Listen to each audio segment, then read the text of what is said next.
Jenny Stevens here, your Member of Provincial Parliament for the City of St. Catharines. You know, late last week, our unelected Regional Chair, Bob Gale, sent a letter to Niagara's mayors asking for feedback on amalgamation, whether they'd prefer a one-city or a four-city model.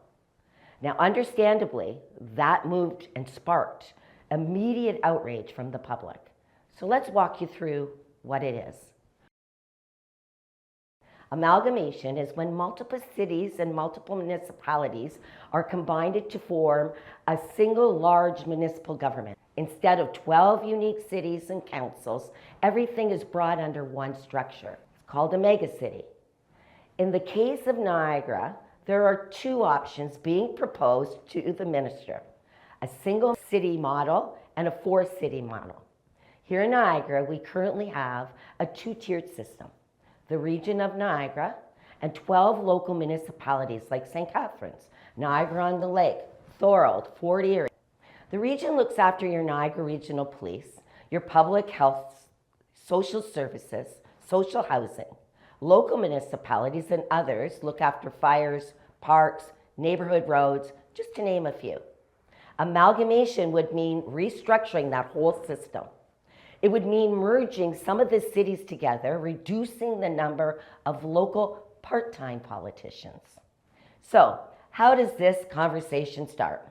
Well, government reform in Niagara is not new news.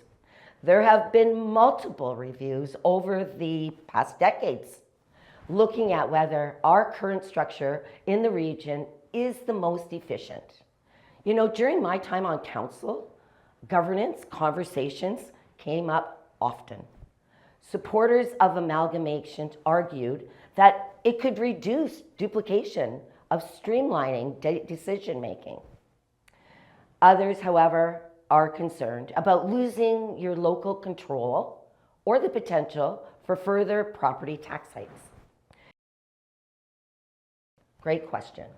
You know what? Every municipality in Niagara would feel the impact in some way. Larger cities like St. Catharines and Niagara Falls would see shifts in representation and decision-making at local levels. Yet, smaller towns like Niagara-on-the-Lake, Fort Erie, Thorold, Lincoln, Grimsby, that's just to name a couple of them, would dissolve completely.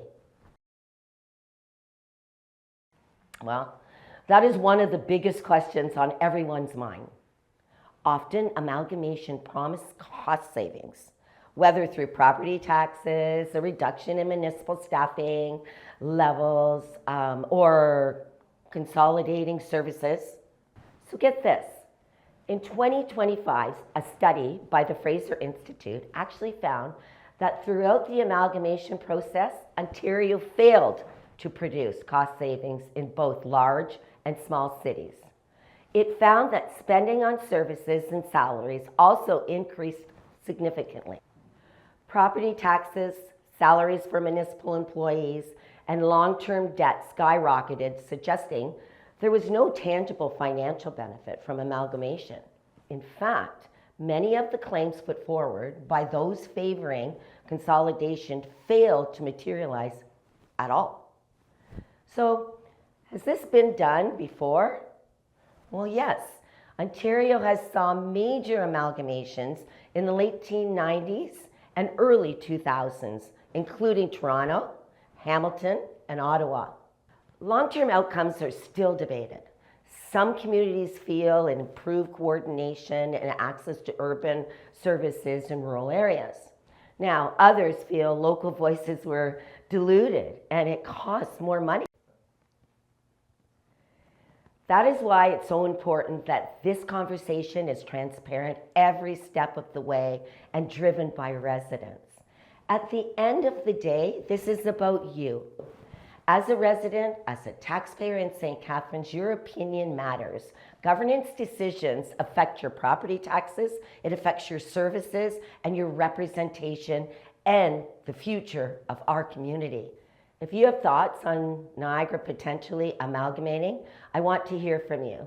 Please take a moment to fill out the survey link below. Your feedback will help guide my advocacy as this discussion continues, and I will keep you updated in the coming weeks.